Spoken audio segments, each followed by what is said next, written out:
Well, one of the things that members of Congress, in looking at all of the things that Metro has been involved in over the course of the past year, are actually saying we need to look at the governing board of Metro and that it might be the subject of federal intervention, meaning a federal takeover, something loose lips called what, a Transit Control Board? A Metro Control Board. How do you feel about this? Well, under these circumstances, I won't reject any offer of help from wherever it may come. Even if it means removing you from this position? Well, I'm certainly expendable. If it would help Metro, I'd leave tomorrow.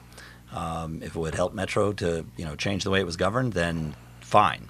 I care about it first and foremost as somebody who represents a community that depends upon Metro to be safe, reliable. It's something we need. I depend upon it, secondly, as somebody from a family that depends on it every day, including to get to places like here. So that's the most important thing. John Catoe has quit in the middle of the storm at sea. It's leaving April 2nd. What is the status of just getting even an interim director who will be on place and on board before April 2nd so that you'll have somebody to run the show? Well, that's among the things that board members have been working intensively on over the last few weeks, and I expect that we will be able to within the next before Mr. Catoe leaves, let's say, we will have named that gives you too much time. Don't you want somebody named before so there can be a transition period? Yes, I want somebody named yesterday. And I'd like them on board tomorrow. Is it going to be someone from within the agency? Because that's where you've got to go. There were reports earlier this month that former Montgomery County Executive Doug Duncan was interested in this position. Have you spoken with him? Do you know anything about these reports? Are they true? I've seen the reports, too. I think I read more in the newspaper than I had heard directly myself. Are you participating with Peter Benjamin, the chairman of Metro, in any kind of... Is there a committee? That's right. Is there a subcommittee or some of you guys deciding who you're going to pick? But I will say that every board member is heavily engaged in this discussion.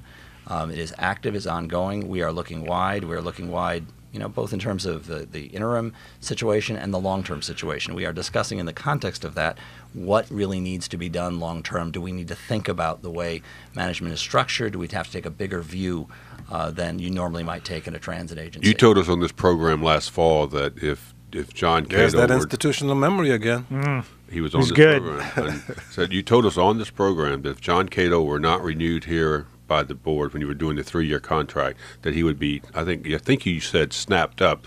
There'd be any number of places where he would be hired. Now he's resigned. I don't know if he's going to get another job or not.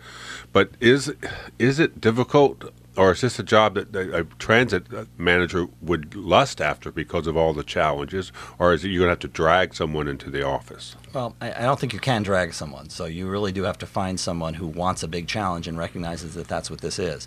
It's a big technical challenge, it's a big fiscal challenge, and it's a big challenge operating in the fishbowl that is Washington. There's a higher level of scrutiny here than people encounter at almost anywhere else they would do this kind of job, which is part of what raises the question of, okay, do we need to look to a different kind of person, and can you attract such a person?